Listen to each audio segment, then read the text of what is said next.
ஆண்டவர் TMX முறுக்கு கம்பிகளின் அரசன்.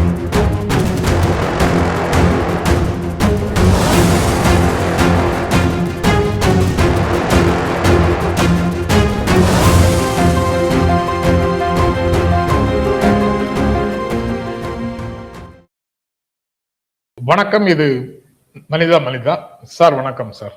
வணக்கம்ங்க. வணக்கம். நேற்று முதலமைச்சர் பதிலுரை சிறப்பாக நடந்து முடிந்தது. அவர் முடிக்கிறதுக்கு முன்னாலேயே எதிர்கட்சி திமுக வாக் அவுட் பண்ணிடுச்சு. அங்க வெளியில வந்து செய்தியாளர் சந்திப்புல உதயநிதி, எதிர்கட்சி தலைவர் உதயநிதி சில கருத்துக்களையும் முன் வச்சாரு. ஓவராலா இதை எப்படி சார் பாக்குறீங்க?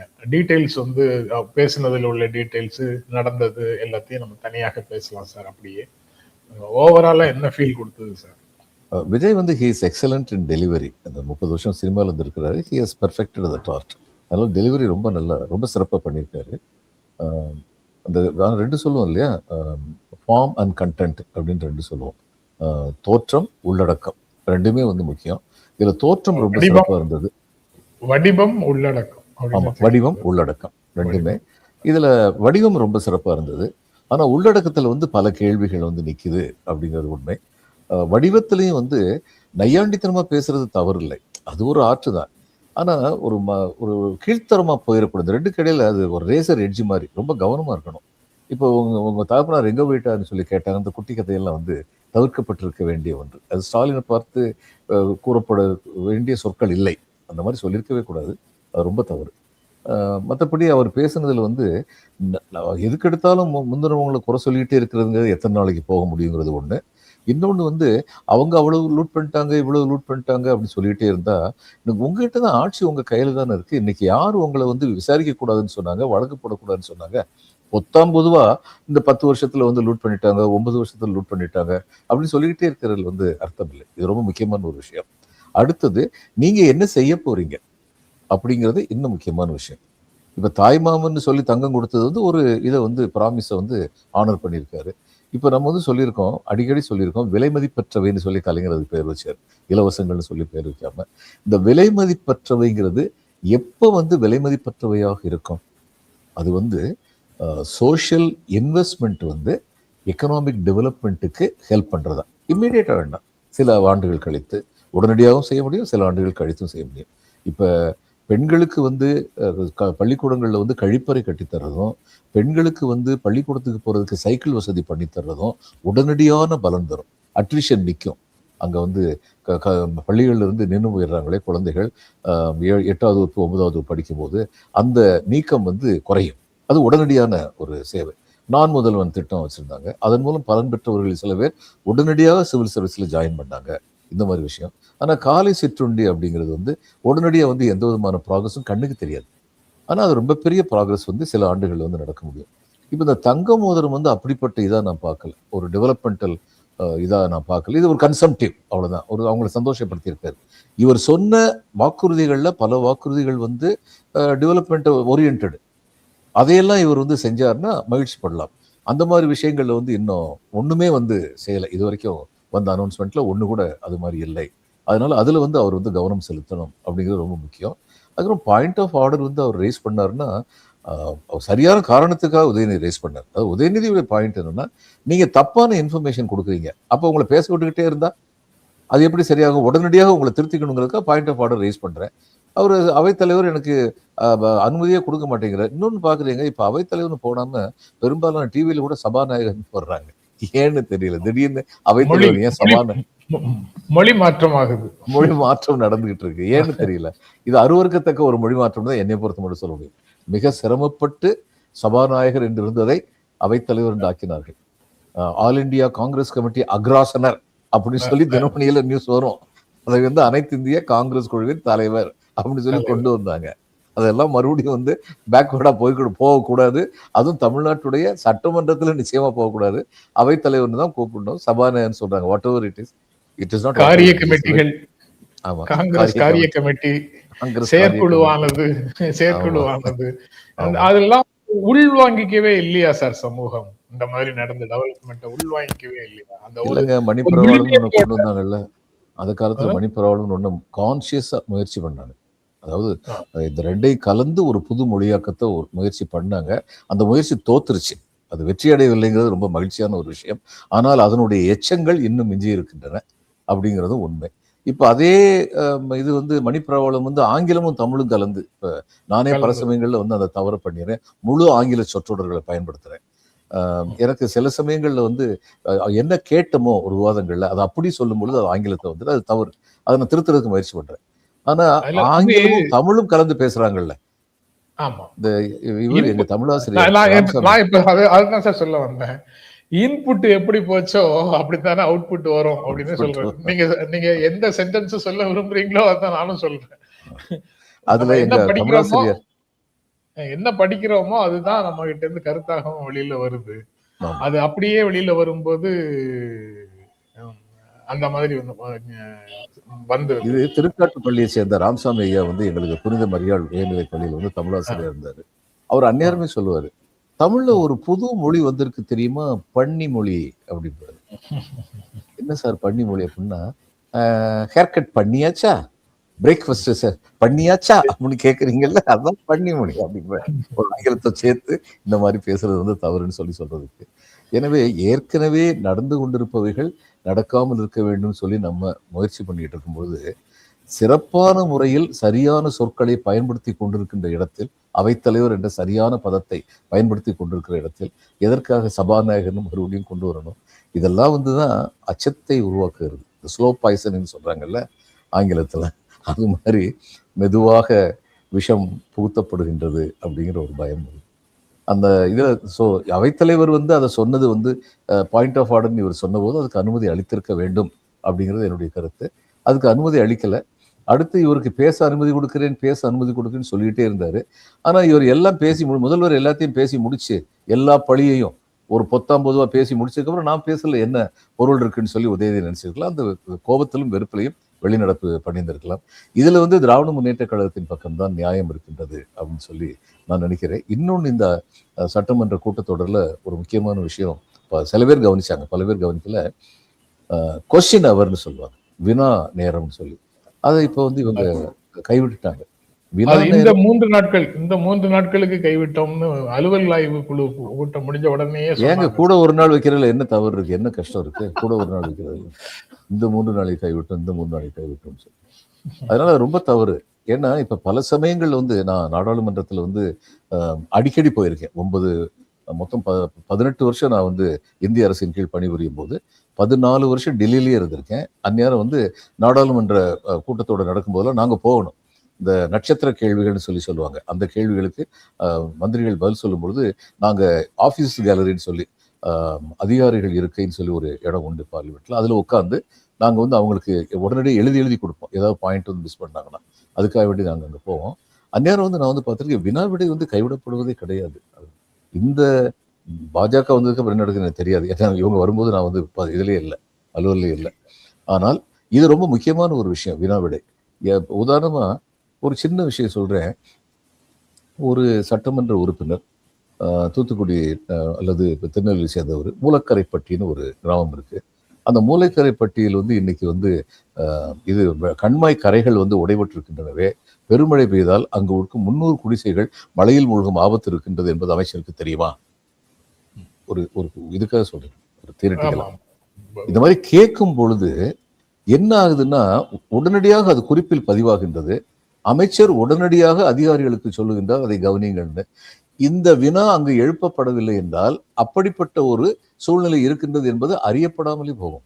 அதனால இது ரொம்ப முக்கியம். இந்தியாவின் எந்த மூலை முக்கில் இருந்தாலும் சரி, தமிழ்நாட்டின் எந்த மூலை முக்கில் இருந்தாலும் சரி, வினாவிடை சந்தர்ப்பம் கொடுக்கப்படும் பொழுது அந்த மூலை முக்கில் உள்ள கிராமங்கள் பயன்பெறும், அவர்கள் வெளிச்சத்திற்கு வரும். இது ரொம்ப முக்கியமான ஒரு விஷயம். இதை வந்து ஏன் இப்படி வந்து 3 நாள் அதனால நாங்கள் செய்ய மாட்டேன், அப்போ அடுத்து என்ன 7 நாள் அதனால செய்ய மாட்டேன், பட்ஜெட் 7 நாள், பட்ஜெட்டை பற்றி மட்டும் நாங்கள் சொல்லுவோம், அதுக்கப்புறம் முடிச்சிடுவோம்னு சொல்ல போறாங்க. ரொம்ப தவறு. முதல்வருடைய பேச்சை பொறுத்த மட்டும் நான் சொல்றது என்னன்னா, ஏன் பத்திரிகையாளர்களை சந்திக்க மறுக்கின்றீர்கள்? நீங்கள் பிரதமர் பாதையிலேயே போகின்றீர்கள். நீங்கள் பத்திரிகையாளர்களை சந்திக்க வேண்டும். தமிழில் தான் கேள்விகள் கேட்பார்கள். முதல்வருக்கு ஆங்கிலமும் நன்றாக தெரியும். அதனால எந்த விதமான தயக்கமும் இல்லாமல் அவர் வந்து பத்திரிகையாளர் சந்திக்கணும். அது ஒன்று. அவருடைய பேச்சில் வந்து உட்கருத்துங்கிறது வந்து இதில் ஆங்கிலத்தில் வந்து ரொம்ப இதாக சொல்லுவாங்க, ரொம்ப நாகரிகமாக சொல்லுவாங்க. He has a lot of scope to improve அப்படின்னு. முன்னேற்றங்கள்னு சொல்ல மாட்டாங்க, முன்னேறுவதற்கு நிறைய வாய்ப்புகள் இருக்கின்றனம்பாங்க. அது மாதிரி தான் நான் சொல்லுவேன். நேற்று முன்தினம் ஒரு தொலைக்காட்சியில இந்த கேள்வி கேட்டாங்க சார், நாளைக்கு முதலமைச்சர் உரை எப்படி இருக்கும் அப்படின்னு எதிர்பார்க்குறீங்க அப்படின்னு. நான் தேர்தல் பிரச்சார மாடல்ல முதலமைச்சராக பதவியேற்றதற்கு பிறகு அவர் பேசுற பேச்சு வந்து தேர்தல் பிரச்சார மோட விட்டு வரலங்கிற மாதிரி இருந்தது. அதற்கு பிறகு நம்பிக்கை வாக்கெடுப்புக்கு பிறகு அவர் பேசியது வந்து கொஞ்சம் ரிஃபைண்டா தெரிஞ்சது. இப்போ மேலும் ரிஃபைண்டா தெரியும் அப்படின்னு நினைக்கிறேன். நாளைக்கு அவர் பேசும்போது மேலும் ரிஃபைண்டா தெரியும் நினைக்கிறேன்னு ஒரு நம்பிக்கையை வெளிப்படுத்தி பேசியிருந்தேன். அப்படித்தான் எதிர்பார்த்தேன். ஆனா நேற்று வந்து நம்ம ஷோ முடிக்கிற வரைக்கும் நான் மியூட்ல போட்டு பார்த்தேன். அப்ப அது வரைக்கும் அவர் சாதாரணமா தான் பேசிட்டு இருந்திருக்கிறாரு. நம்ம ப்ரோக்ராம் முடிச்சுட்டு போனதுக்கு அப்புறம் தான் அங்கே எல்லா பிரச்சனையும் வந்திருக்குது அப்படின்னு தெரியுது. அவர் முற்றிலும் ஏமாற்றம் கொடுக்கக்கூடிய ஒரு விதமாக அந்த பேச்சு இருந்துச்சு. நம்பிக்கை வச்சது தப்பா சார் அப்படின்னு தான் கேட்கணும் உங்க கிட்ட. இல்ல, நம்பிக்கை தப்பு இல்லை. இவங்க சொல்லுவாங்க இல்ல, even a hopeless hope is preferable அப்படின்னு சொல்லுவாங்க ஆங்கிலத்தில். நம்பிக்கை வைக்க கண்டிப்பா. அதை வேற ஒரு மேற்கோளா சொல்லுவாங்கல்ல, ஓடாத கடிகாரம் கூட 2 முறை ஒரு நாளைக்கு சரியான நேரம் காட்டி சரியான நேரத்தை காட்டும். அதுக்கப்புறம் அவரு பதில் சொன்னதும் குறிப்பெடுக்கிறார்னு பல முறை சொன்னாரு பேரவைத் தலைவர். ஆனா அந்த குறிப்பெடுத்ததன் வகையில தனித்தனியாகவோ அல்லது அதையெல்லாம் வகைப்படுத்தியோ எல்என்டோ தொடர்பான கேள்விகள் இவங்க எல்லாம் கேட்டாங்க, அதுக்கு நான் இந்த மாதிரிலாம் நாங்க நடத்திட்டு இருக்கிறோம் அப்படின்னு அவரு பதில் சொல்லல. அந்த மாதிரி குறிப்பான பதில்கள் எதுவும் எந்த கேள்விக்கும் பதில் இல்லை. எல்லாமே ஜெனரல் கேள்விகளாக இருக்கு. அந்த உறுப்பினர்கள் பேசாமலே எதுக்கெல்லாம் பதில் சொல்ல வேண்டியது இருக்கோ அது மட்டும்தான் இருந்தது. ஆமா, அது தவிர மின்தடையை பற்றியோ அல்லது மின்வெட்டு அதை பற்றியோ அல்லது சட்ட ஒழுங்கு நிலைமை எப்படி இருக்குங்கிறத பற்றியோ, பெண்களுக்கு வந்து பாதிப்பு இருக்குங்கிறத பற்றியோ அதெல்லாம் வந்து சும்மா பொதுவாக நான் வந்து சிங்கப்பெண் படை உருவாக்கியிருக்குன்னு சொன்ன பத்தாது. அப்போ இந்த சிங்கப்பெண் படையின் காரணமாக இந்த குற்றங்களின் மேல் என்ன நடவடிக்கை எடுக்கப்பட்டிருக்கிறது அப்படிங்கிறது சொன்னது அந்த மாதிரி ஒண்ணு இல்லை. எலெக்ஷன்ல பிரச்சாரத்துல பேசும்போது நீங்க எப்படி வேண்டுமானாலும் பேசிட்டு போங்க, அது எப்படி வேண்டுமானாலும் பேசிட்டு போங்கன்னு சொல்ல முடியாது. அதுக்கும் வழிகாட்டுதல் நெறிமுறைகள் இருக்கு. ஆனா யாரும் அதை கடைபிடிக்கிறது இல்லை. அதை ஒழுங்குபடுத்த வேண்டியவர்களும் அதை ஒழுங்குபடுத்துறது இல்லை. இங்க தொலைக்காட்சியில உரையாடல் நிகழ்ச்சி அல்லது நீங்களும் நானும் இப்ப பேசுற மாதிரி உரையாடல்கள்ல நம்ம வந்து டீட்டெயில்ஸ் எல்லாம் பேசுவது அவசியம் இல்லை. நம்ம வந்து அதுல உண்டான வேல்யூஸ் தொடர்பாகவும் ட்ரெண்டு அதனுடைய போக்கு எப்படி இருக்குங்கிறத பற்றியும் பேசினால், அதனுடைய திசை எப்படி போகுதுங்கிறத பற்றியும் பேசினால் போதுமானது அப்படிங்கிற புரிதல்ல நாம இங்க பேசிட்டு இருக்கிறோம். அந்த மாதிரி எல்லாம் அங்க பேசிட முடியாது இல்ல. அங்க வந்து சட்டம் இயற்றும் அமைப்பு, அங்க வந்து எல்லா விளக்கமாக பேசணும், புள்ளி விவரங்களோட பேசணும், தரவுகளோட பேசணுங்கிறது ரொம்ப முக்கியமானது தானே. பல வருடங்களுக்கு முன்னாலேயே நான் அரசியலுக்குள்ள குதிச்சாச்சு, நாங்க வந்து மக்கள் இயக்கம்ங்கிற பெயர்ல இந்த மாதிரி எல்லாம் செஞ்சிட்டு இருக்கிறோம்னு முதலமைச்சர் சொல்றாரு. ஆனா சட்டப்பேரவை எல்லாம் எப்படி நடக்குது அப்படிங்கறத அவர் பார்த்தது இல்லையா? அங்க பேசுவது எல்லாம் அவருக்குள்ள என்ன உணர்வுகளை வெளிப்படுத்தி இருக்குது, அங்கே பிரச்சனைகளை எப்படி எழுப்புகிறார்கள், எப்படி பதில் சொல்கிறார்கள் என்பது குறித்து அவருக்கு என்ன புரிதல் இருக்கு? அதெல்லாம் அவுடேட்டட் அப்படின்னு நினைச்சு அப்டேட் பண்றோம், மாற்றம் அப்படின்னு சொல்றதை இந்த மாதிரி மாத்துறாங்களா? அவர் சட்டமன்ற இது வரைக்கும் அவர் பார்த்தது இல்லைங்கிறது உண்மைதான். சட்டமன்றத்துக்கு உள்ள போய் அவர் பார்த்திருக்க மாட்டார். உள்ள போய் பார்க்க வேண்டியது இல்லை சார். அவரான விரைந்து பயில வேண்டும். அவர் அதாவது சினிமாவில் ஒரு ஹீரோவை வந்து இந்த இவ்வளவு பெரிய அளவில் இவ்வளவு ஸ்திதியாக இருக்கிறது சாதாரணமான விஷயம் கூட இல்லை, கிடையாது. அதை அவரால் சாதிக்க முடியும் என்றால் இந்த இது கார்லைல் தியரின்னு ஒன்று சொல்லுவாங்க. கார்லைல் வந்து என்ன சொல்லுவாரு, ஷேக்ஸ்பியர் நினைத்திருந்தால் ஐரோப்பாவின் மிகப்பெரிய சக்கரவர்த்தியாக ஆகியிருக்க முடியும், நெப்போலியன் நினைத்திருந்தால் ஐரோப்பாவின் மிகப்பெரிய கவிஞனாக பரிணமித்திருக்க முடியும். அதுக்கு அவர் சொல்ற தியரி என்னன்னா, ஐக்கியூங்கிறது புத்திசாலித்தனம்ங்கிறது அடிப்படை, அந்த புத்திசாலித்தனத்தை எதுல நம்ம அப்ளை பண்ண செலுத்துறோம் அப்படிங்கறத பொறுத்து அந்த இடத்துல நம்ம பெரிய ஆள் ஆயிடுவோம் அப்படின்னு சொல்லி அவர் சொல்ல வர்றாரு. அதே மாதிரி விஜய் வந்து திரைப்படத்துல வந்து இவ்வளவு பெரிய நடிகராக வெற்றிகரமாக வர முடிந்தது என்றால் அவருடைய எபிலிட்டி, அவருடைய இந்த திறமைகள் தான் அதுக்கு காரணம். அந்த திறமைகளை இன்று அரசியலில் அவர் பரிபூரணமாக செலுத்த வேண்டும் அப்படிங்கிறதான் நம்முடைய. அப்புறம் பேசும்போது நாம அமைச்சரவையில் இடம் கொடுத்தோம், ஆட்சியில் பங்கு கொடுத்தோம் அப்படின்னு திரும்ப திரும்ப சொல்றாரு சார். ஒரு மாபெரும் சாதனையாக அவரும் சொல்றாரு, தேவைக்கவினர் விவாத நிகழ்ச்சிக்கு வரும்போதும் சொல்றாங்க. பெரும்பான்மை தேர்தலுக்கு முன்னாலேயே கூட்டணியில இருந்து பெரும்பான்மை இடங்களும் கிடைத்து அந்த அந்த நபர்களுக்கு நீங்க கொடுத்திருந்தீங்கன்னா அதை காலத்துக்கு தூக்கி விட்டுட்டு செய்யலாம். லிப்ட் ஃப்ரண்ட் செய்த மாதிரி, நரேந்திர மோடி செய்த மாதிரி நானும் இங்க செஞ்சிருக்கிறேன், ஆனா நீங்க எல்லாம் செய்யல அப்படின்னு சொல்லலாம்.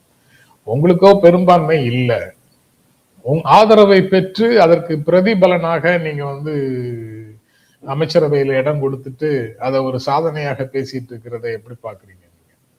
சாதனையா பேசணும்னா கம்யூனிஸ்ட் கட்சிகள் பேசலாம், நாங்க வரலன்னா கவர்மெண்ட்டே ஃபார்ம் பண்ணிருக்க முடியாது இல்லையா அப்படின்னு பேசலாம், அது சாதனை தான். பிசிகா பேசலாம், இந்தியன் முஸ்லீம் லீக் பேசலாம், காங்கிரஸ் பேசலாம். இவங்க இதை சாதனையா பேசுறதுக்கு ஒண்ணு, இவங்க சாதனையாக பேசுறதுக்கு ஒண்ணும் இல்லை. அதுதான் நாங்க மக்களுடைய ஆதரவோட நாங்க ஆட்சி அமைச்சிருக்கோம் அப்படின்னு அவர் பேசியதற்கு சில நிமிடங்கள்லயே வந்து மார்க்சிஸ்ட் கம்யூனிஸ்ட் கட்சியினுடைய தமிழ் மாநில செயலாளர் பே. சண்முகம் நாங்க அப்போ ஆதரவு தெரிவிக்கிறோம்னு நாங்க சொல்லலைன்னா உங்களை ஆட்சி அமைக்கவே கூப்பிட்டுருக்க மாட்டாங்க அப்படின்னு சொல்றாரு. ஆமா, உண்மைதான். ஏன்னா காங்கிரஸ் வந்ததே இவருக்கு நம்ம இதுல சம்ஸ்கிருதம் சொல்லுவோம், அனுலோக சத்ருன்னு சொல்லுவாங்க. காங்கிரஸ் வந்து 5 பேர் உடனடியா வந்து ஆதரவு தெரிவிச்சாங்க. இப்ப சட்டப்படி தனிப்பெரும்பான்மை உள்ள ஒரு கட்சி, அது வந்து தனிப்பெரும் கட்சி, பெரும்பான்மை இல்லை, தனிப்பெரும் கட்சியா சிங்கிள் லார்ஜஸ்ட் பார்ட்டின்னு சொல்லுவாங்க. விஜய் வந்திருந்தாரு, அப்ப அவரை கூப்பிட்டு வந்து அரசு அமைக்க சொல்லணும். ஆனா காங்கிரஸ் உடனடியா வந்ததுனால இவர் போன உடனே பிளேட்டை மாத்தி போட்டாரு கவர்னர். அவரும் சொல்லிட்டாரு, நீங்க தான் கூட்டணி அமைச்சிருக்கீங்க, அப்படியே உங்களுக்கு மெஜாரிட்டி இல்லையாரு. அப்பயும் அப்படி சொல்லக்கூடாது, அந்நேரமா அவர் சொல்ல வேண்டிய, ஓகே 5 பேர் வந்திருக்கான்னு சொல்லிங்க, போங்க சட்டமன்றத்துக்கு போங்க, அங்க போய் உங்களுடைய பெரும்பான்மை வந்து நிரூபிங்க தான் சொல்லியிருக்கணும். ஆனா கவர்னருக்கு அப்படிப்பட்ட ஒரு வாய்ப்பை கொடுத்தது காங்கிரஸ் தான். அதான் சொன்னேன் அனுலோக சத்ருன்னு சொல்லி. அதனால கவர்னர் சொல்லிட்டாரு, நீங்க மெஜாரிட்டியோட வாங்கன்னு. அந்நேரம் அந்த மெஜாரிட்டி கொடுத்தது இந்த 4 கட்சிகள் தான். அவங்க 4 பேர் இல்லைன்னா இது நடந்திருக்காது.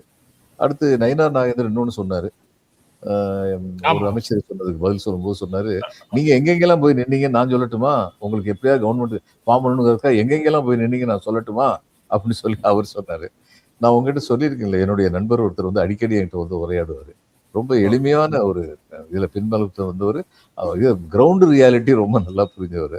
அவரு சொல்றாரு, எனக்கு இந்த இதை வந்து அரசு அமைச்சாரே விஜய், அந்நேரம் ஒவ்வொருத்தரையும் கூப்பிடும்போது மந்திரி குமாரி நினைவுக்கு வந்துச்சு.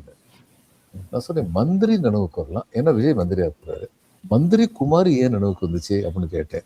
என்னப்பா நீ, அதுல இருக்க பெரிய பாட்டு உலகம் பூரா தெரிஞ்ச ஒரு பாட்டு தான்ப்பா, வாராய் நீ வாராய் போகும் இடம் வெகு தூரம் கூப்பிட்டாரு.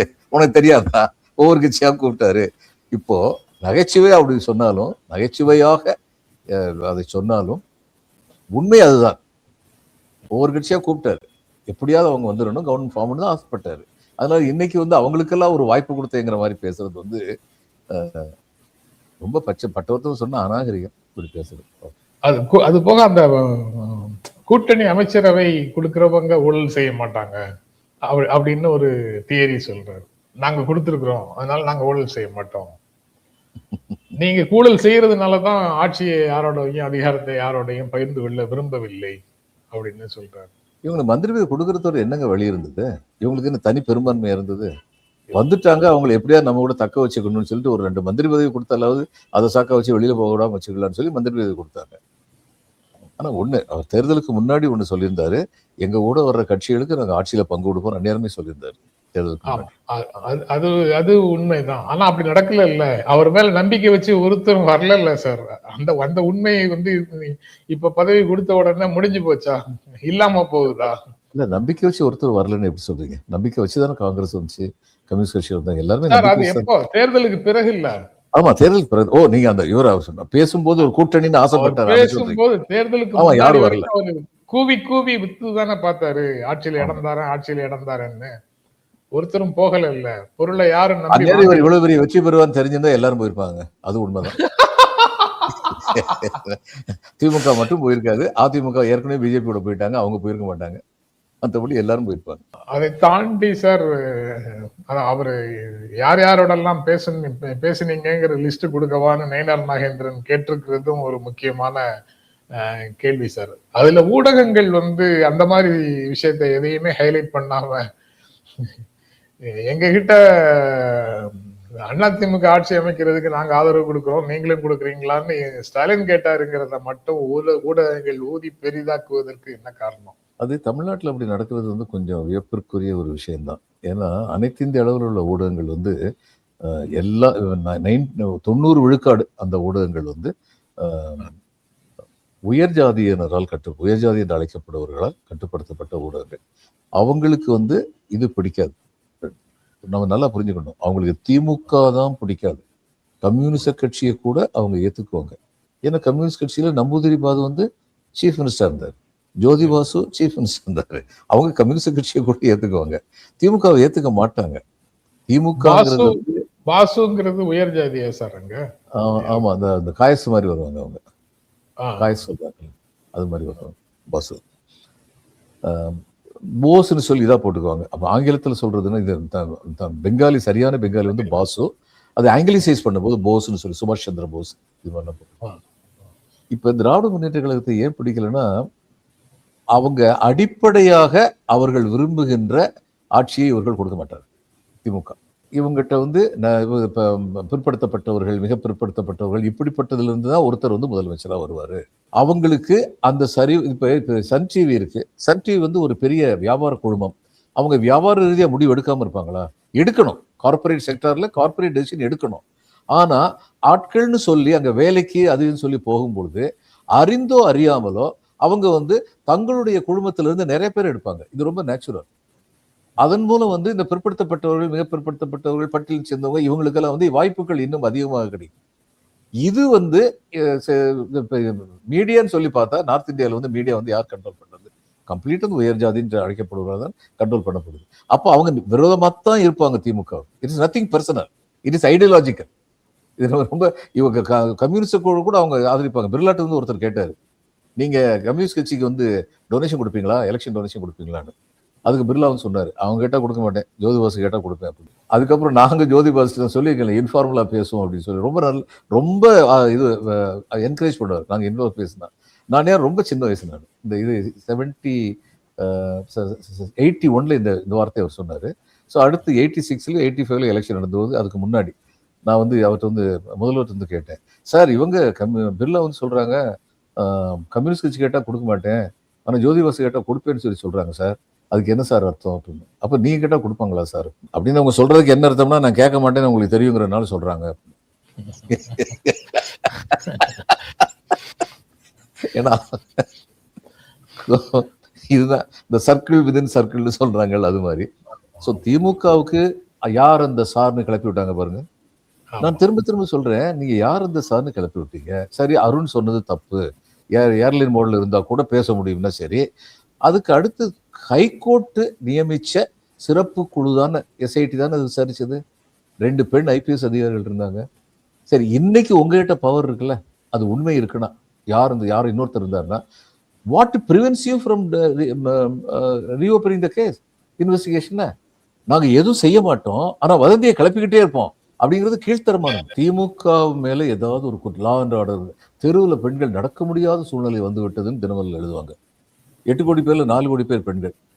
தினம் பெண்கள் நடந்துகிட்டு போய்கிட்டு தான் இருக்காங்க. நடக்க முடியாத சூழ்நிலை எங்க வந்துருச்சு?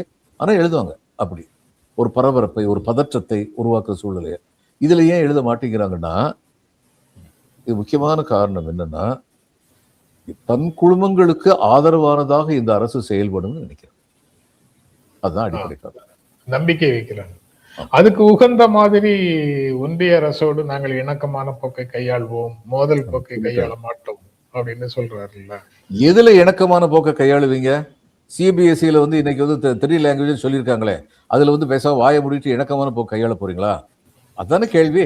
அது இல்ல, அது அந்த ஸ்டேட்மெண்ட் வந்து எதுக்கு எடுத்தாலும் கண்ணை மூடிட்டு இது ஒன்றிய அரசை நாங்கள் எதிர்க்க மாட்டோம் அப்படின்னு சொன்னா என்ன அர்த்தம்? அப்படி வந்து திமுக கண்ணை என்னைக்குமே மூடிட்டு இருந்தது திமுக இல்லையா? எதிர்த்து கண்ணை இல்லையா? மூடிட்டு அப்படி திமுக இருந்தது இல்லையா? எதிர்த்ததா சார்? எதுக்குல இருந்தது. இப்ப இதுக்கு வந்து 1971 வந்து கலைஞர் வந்தாரு.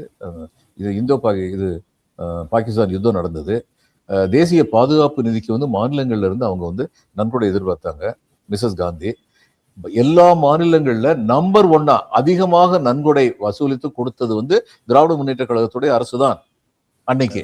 இது மாதிரி இந்த ஸ்டாலின் அரசும் வந்து எத்தனை விஷயத்துல இணக்கமா போயிருக்காங்கன்னு நிச்சயமா சொல்ல முடியும். They are not for confrontation, they are for consistent cooperation, federal cooperation. அதையும் ஃபெடரல் கோஆபரேஷன் சொன்னது பிரைம் மினிஸ்டர் தான் முதல்ல வந்த உடனே. கூட்டாட்சி வார்த்தை ஜாலத்துல இந்த பிரைம் மினிஸ்டர் மிஞ்ச முடியாது. ஆமா, செயல் ஜாலத்திலையும் மிஞ்ச முடியாது. பார்லிமெண்ட்ல நுழைறதுக்கு முன்னாடி இதை தொட்டு படிக்கட்டை தொட்டு சாஷ்டாங்கமா நமஸ்காரம் பண்ணிட்டு உள்ள போனாரு. எதுக்காக போனாரு? உன்னைய பாக்குறேன், அபூர்வமா தான் வருவேன், அதெல்லாம் மனசுல வச்சுக்கடன்னு சொல்றதுக்காக போயிருக்காரு. அடுத்து எப்ப ஒரு பார்லிமெண்ட்டுக்கு போறாரு? நேரு வந்து மாசத்துக்கு ஒருக்க மாநில முதல்வர்களுக்கு டிஓ லெட்டர் சொல்ற டெமி அபிஷியல் கடிதம் கடந்து எழுதினார், தொடர்ந்து எழுதினார் மாசுக்கு ஒருக்க.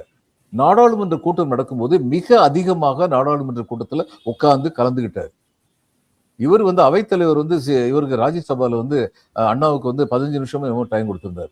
அவர் பேச தொடங்கினதுக்கு அப்புறம் நேரு வந்து வேண்டுகோள் கொடுத்தாரு, அவர் பேச்சை முடிக்கிறதுக்கு இன்னும் சமயம் கொடுங்கள் அப்படின்னு சொல்லி கேட்டார். சமயம் நீட்டிக்கப்பட்டது. ஒரு எதிர்கட்சி தலைவர் பேசுறாருன்னு அவர் நினைக்கல. அந்த அண்ணா கிட்ட செல்வட்டாங்க. அது இன்னொன்னு, கேட்பார் பிணிக்கும் சொற்களால் கேளாரும் வேட்பமுறும் வார்த்தைகளால் பேசுவதை அண்ணா மிக திறமையாக கற்றிருந்தார். இப்போ நிகழ்ச்சி நிறைவு செய்வோம் சார். நிறைவு செய்யறதுனால ஒரே ஒரு இதுதான், நித்தி ஆயோக் கூட்டத்துல மு.க. ஸ்டாலின் முதலமைச்சராக போய் கலந்து கொண்டு இருக்கும் போது முதல் வரிசையில பிஎம் பக்கத்துல நின்னாருன்னா, ஆஹா அவங்களுக்கு சேவை செய்ய தொடங்கிட்டாங்கன்னு இவங்க தான் சொன்னாங்க. இப்போ அவங்க எதுக்கு எடுத்தாலும் ஒன்றிய அரசோடு மோதல் போக்கை கடைபிடித்தார்கள்னு இப்போ அவங்க சொல்றாங்க. நாங்க அரசு ரீதியான உறவு வேற, கட்சி ரீதியான உறவு வேற அப்படின்னு ஒரு கதையை சொல்றாங்க. இது எல்லாமே பெயரை மாத்தி சொல்றதுதான். மு.க. ஸ்டாலின் என்னென்னலாம் சொன்னாரோ, செய்தாரோ, கடிதம் எழுதினாரோ, அது எல்லாத்தையும் இப்ப இவங்க புதிதாக செய்வது போல, புதிதாக பதில் சொல்வது போல, மனிதர்களுடைய நினைவாற்றல் ரொம்ப குறுகியது அப்படிங்கிற ஒரே நம்பிக்கையில அவ்வளத்தையும் செய்துட்டு இருக்கிற மாதிரி தெரியுது. ஆமாங்க. ஆனா நான் இன்னொன்னு சொல்றேன், இதையெல்லாம் பற்றி மிக அதிகமாக விவாதிக்க தேவையில்லைன்னு நினைக்கிறேன். ஏன் தெரியுமா? மக்களை இது எதுவுமே பாதிக்கல. மக்களை பாதிக்கிறது அவங்களுக்கு நேரடியாக என்ன பாதிப்பு, நல்ல பாதிப்போ கெட்ட பாதிப்போ வருமோ அதை பொறுத்துதான். இனிமே முதல்ல உங்ககிட்ட இருந்து டிஃபர் ஆகுறேன் சார். முடியிற நேரத்துல டிஃபர் ஆகக்கூடாதுன்னு நானும் கண்ட்ரோல் பண்ணி பார்த்தேன், ஆனா என்னால முடியல. அதாவது மக்களை எதுவுமே பாதிக்கல சார், ரீல்ஸ் மட்டும்தான் பாதிச்சிருக்கு. ஆமா, ஆனா இனிமேல் அப்படி இருக்காது. அதாவது இனிமேல் அப்படி இருக்கு, அவங்களை பாதிக்கிற விஷயத்த யோசிக்க ஆரம்பிச்சிருவாங்க. ஏன்னா நீங்க இதுல வந்து புதிய தலைமுறையில வந்து அவங்க கருத்து கேட்கறாங்க. முதல்வர் பேசி முடிச்ச அப்புறம் அதுல பாதி என்ன சொல்றாங்கன்னா, ரொம்ப எதிர்பார்த்தோம், அந்த மாதிரி ஒண்ணுமே பண்ணாம என்ன செய்ய போறோம்னு சொல்லாம மத்தவங்களை பத்தி குறை சொல்லிக்கிட்டே இருக்கல என்ன அர்த்தம் இருக்கு? அங்க போய் நையாண்டித்தனமா பேசல என்ன அர்த்தம் இருக்கு? சில பேர் பாராட்டியிருக்காங்க, கரிஸ்மா ஸ்டில் போல்ஸ். ஆனா மக்கள் வந்து உணர துவங்கி விடுவாங்க. கரிஸ்மாவனால ஓட்டு போட்டபோது நம்பிக்கையோட ஓட்டு போட்டாங்க. வெறும் கரிஸ்மா இல்ல, அவர் அநேக வாக்குறுதிகள் கொடுத்தார். சினிமால பண்ற மாதிரி ரியல் லைஃப்லயும் பண்ணிடுவாங்க. ஒரு மாலை மயக்கத்துல ஓட்டு போட்டாங்க. இப்போ வந்து நான் நினைக்கிறேன், அதனால அவருடைய செயல்கள் எது மக்களை வந்து எப்படி பாதிக்குதுங்க பொறுத்துதான். அதை பற்றியும் இதெல்லாம் பேசக்கூடாதுன்னு நான் சொல்லல. இது நம்மள மாதிரி ஒரு 10% மக்கள் வந்து இதை பத்தி கவலைப்படுவாங்க. ஆனா மீதி 90%க்கு அந்த மற்ற விஷயங்களை பத்தியும் நம்ம ரொம்ப நேரம் கொடுக்கணும்னு சொல்லி நான் நினைக்கிறேன். கொடுக்கறதுக்கான வாய்ப்பை முதல்வர் கொடுக்க போறாரு, சந்தேகமே படாதீங்க. நிறைய வாய்ப்பு கொடுக்க போறாரு, அதை பத்தி பேச. ஓகே சார், நாளைக்கு தொடர்ந்து பேசுவோம் சார். நன்றி, வணக்கம். வணக்கம்.